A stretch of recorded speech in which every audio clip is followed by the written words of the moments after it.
안녕하세요 학생들, 역사 2.0입니다. 지난 35번 학습지까지 우리는 11.6 사태를 계기로 박정희 정부의 유신 체제가 몰락한 이후 전두환, 노태우 등이 이끄는 신군부가 어떠한 과정을 거치면서 정권을 장악하는지에 대해서 살펴보았습니다. 그리고 전두환 정부의 모습까지 공부를 했었지요. 자, 오늘은 1987년에 있었던 6월 민주항쟁 그리고 이후 탄생한 노태우 정부에 대한 얘기를 함께 해보려고 합니다. 자, 두 가지 주제 지금부터 시작해 보도록 할게요. 우선 첫 번째 학습 주제입니다. 6월 민주항쟁입니다. 지난 35번에서 전두환 정권의 탄생과 통치 모습을 함께 알아보았습니다. 자, 하지만 전두환 정권에 대해서 저항하는 움직임은 1980년대에 계속해서 나타나고 있었습니다.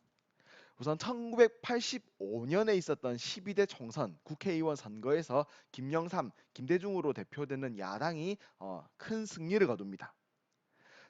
국회의원 선거에서 승리를 거둔 야당은 기존의 대통령을 뽑는 방법이었던 간선제, 간접 선거 제도를 직선제, 국민에 의한 직접 선거로 바꿀 것을 요구했습니다.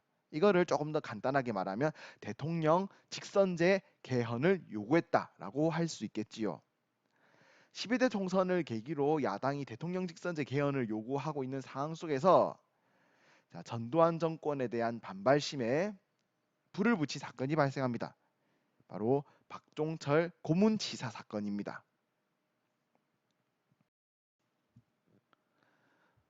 서울대학교 학생이었던 21살의 대학생 박종철은 남영동에 끌려가서 고문을 받게 됩니다. 1월 1일이죠. 대학교 선배였던 박종운이라고 하는 학생의 행방을 캐묻는 경찰들에게 박종철은 아무것도 알지 못한다라고 답을 하였죠. 그리고 경찰들은 박종철 열사에게 선배인 박종운 씨가 있는 것을 밝혀라 라고 하면서 가혹한 물고문을 합니다. 그리고 이 물고문의 과정에서 박종철 열사가 그만 사망하게 됩니다. 1987년 1월 14일의 일입니다. 전두환 정권 당시 보도 지침으로 인해서 언론들이 이 일을 본래는 다루지 못할 뻔했으나 몇몇 언론들의 노력으로 이 박종철 고문치사 사건이 뉴스에 보도가 됩니다. 그리고 뉴스에 박종철이라고 하는 대학생이 물고문으로 인해서 사망했다라는 소식을 들으면서 점점 더 많은 사람들이 전두환 정권의 폭압적인 통치에 반감을 가지고 분노하기 시작했습니다.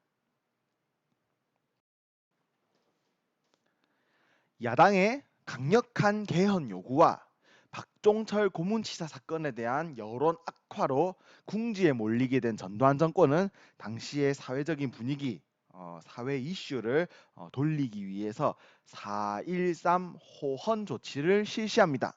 1987년 4월 13일 당시 전두환 대통령이 직접 텔레비전 방송에 나와서 야당의 개헌 요구, 대통령 직선제로의 개헌 요구는 받아들일 수가 없다. 전두환 정권이 탄생했을 때 치러진 선거 방식인 간선제를 통해서 다음 1988년의 대통령 선거도 치르겠다라고 하는 내용의 선언이었습니다. 헌법을 지킨다. 호는 지킬 호자입니다. 헌법을 지키겠다라는 뜻의 이 선언을 우리는 4.13 호헌 조치 혹은 4.13 호헌이라고 부릅니다. 자, 그 읽기 자료 내용이 학습지에 나와 있습니다. 현행 헌법에 따라서 후임자에게 정부를 이양하겠다.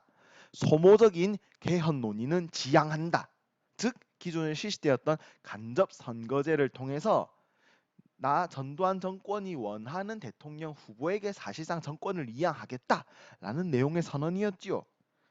그리고 이에 대해서 전국적으로 반대하는 호헌 반대 시위가 전개되기 시작합니다. 이때의 대표적인 시위 구호가 호헌철폐, 독재 다도였지요.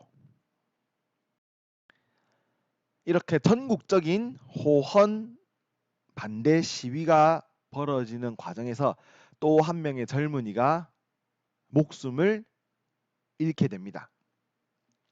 1987년 6월 9일 연세대학교 학생이었던 이한열 열사가 시위의 과정에서 경찰이 쏜 최루탄에 맞아서 의식불명 상태가 되어버린 것이죠. 당시 경찰들이 시위를 진압하기 위해서 최루탄을 발사하는 모습입니다. 규정에 따르면 최루탄은 공중을 향해서 비스듬히 발사하는 곡사를 해야 했습니다. 하지만 시위 진압에 나섰던 경찰들은 시위대를 향해 직접 발사하는 직사를 하였고, 이 직접 발사된 최루탄의 이한 열사가 뒤통수 후두부 부분을 맞게 된 것이지요. 그리고 의식을 잃은 이한열 열사는 약 한 달간의 투병 생활 끝에 7월 5일 결국 돌아가시게 됩니다. 이 이한열 열사의 최루탄 피격 사건을 계기로 전두환 정권에 저항하는 호헌 선언에 저항하는 시위는 더욱더 그 규모가 크게 확대되기 시작합니다. 바로 전국적으로 말이죠. 그래서 1987년 6월 10일부터 전두환 정권에 맞서는 호헌 조치에 맞서는 시위, 항쟁이 전국적인 규모로 더욱더 확대가 되었지요. 그 모습은 다음과 같았습니다. 6월 10일 24만 명을 시작으로 6월 26일까지 전국에서 최대 200만 명의 사람들이 전두환 정권의 호헌 조치에 맞서서 민주화를 그리고 직선제를 요구하는 시위에 나섰던 것이지요. 네, 그 사진을 간단하게 몇 개 살펴보겠습니다.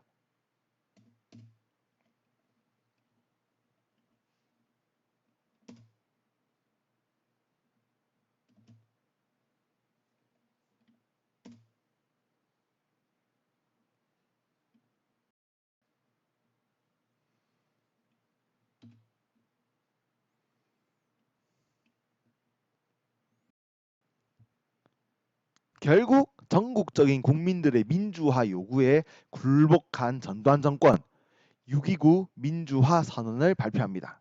그 주요 내용은 다음과 같았습니다. 바로 대통령 직선제를 수용하겠다. 결국 국민들의 요구에 따라서 대통령을 국민들이 직접 뽑게 되는 직선제가 받아들여지게 된 것이죠. 1987년 6월 29일의 일입니다. 네, 노태우 당시 민주정의당 대표가 직선제 개헌을 선언하는 6.29 선언의 내용이 담긴 신문 기사입니다. 그리고 그 읽기 자료가 학습지에 나와 있습니다. 사회 혼란을 극복하고 국민적 화해를 이루기 위해서 대통령 직선제를 택하지 않을 수 없다는 결론에 이르렀습니다. 그리고 6.29 선언에 따라서 이제 개헌이 실시됩니다.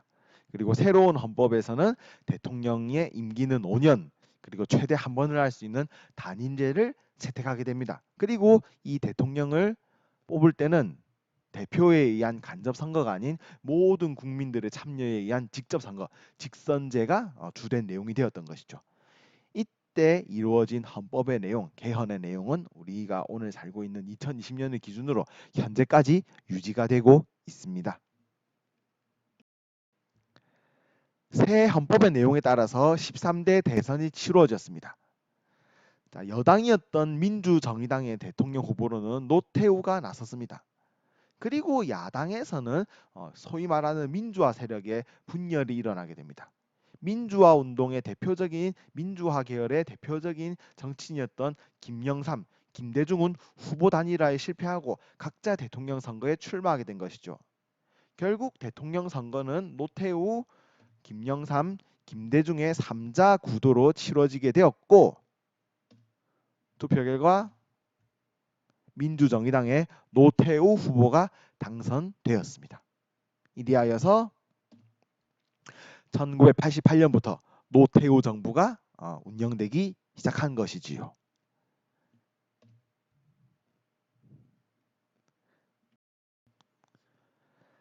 야당의 후보 단일화 실패로 노태우 후보가 당선되었지만 사실상 전두환 정권을 계승한 노태우 정부에 대한 국민적인 분노는 여전하였습니다.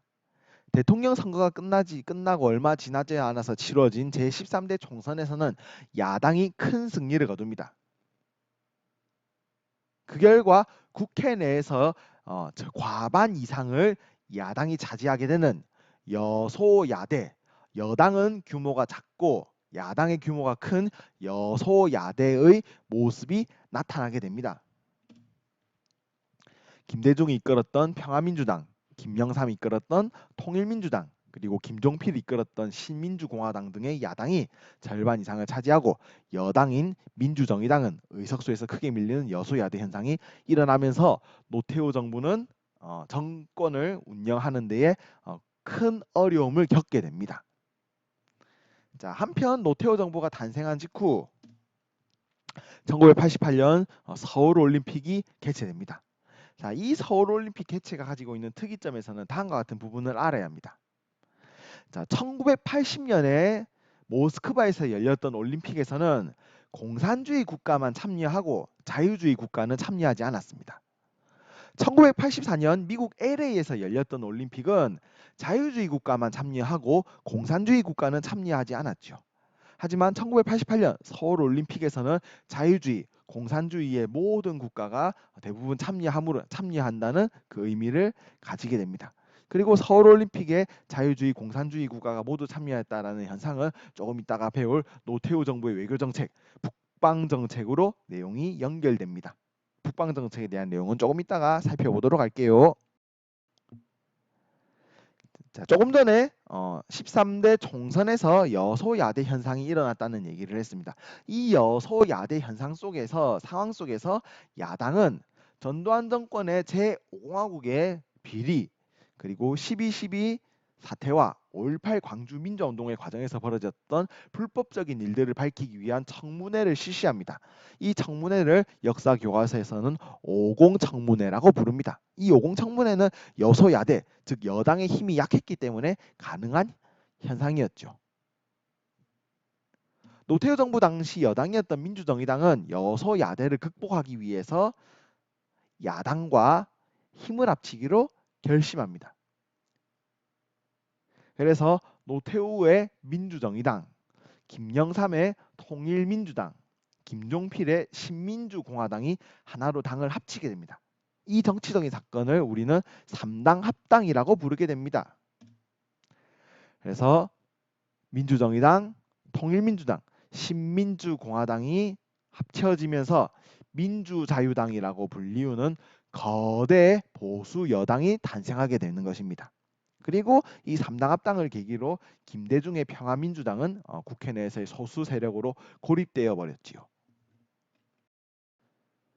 자, 그리고 노태우 정부에 대한 내용 중에서 우리가 또 하나 알아둬야 할 부분, 북방정책, 다른 말로는 북방외교라고 합니다.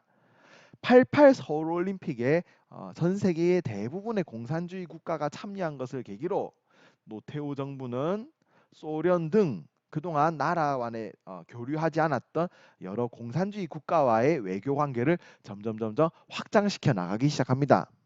그 내용은 1991년 노태우 대통령이 발표했던 광복절 경축사에 잘 드러나 있습니다. 우리는 지난 2년 냉전 체제의 다른 한쪽 종주국이었던 소련과 국교를 열고 우호 협력하는 관계를 이루었습니다. 노태우 정부는 소련 등 여러 공산주의 국가와의 외교 관계를 적극적으로 추진함으로써 대한민국이 전 세계적으로 더욱더 많은 나라와의 활동을 교류를 진행할 수 있도록 하였습니다. 그리고 이 북방 외교, 북방 정책을 발판으로 노태우 정부는 남북 관계 개선에도 적극적으로 나섭니다. 1990년에 남북 고위급 회담을 시작으로 하여 1991년 남한과 북한이 유엔에 동시 가입을 합니다. 그리고 1991년 남북 기본 합의서가 채택됩니다. 이 남북 기본 합의서는 남한과 북한 사이에 이루어진 최초의 공식적인 합의 문서다라는 점에서 그 의미가 남다릅니다. 특히 남북 기본 합의서를 통해서 남과 북은 서로의 체제를 인정하자라는 내용에 합의하게 됩니다. 그리고 1992년에는 남과 북 사이에 한반도 비핵화 공동선언까지 이루어지게 됩니다.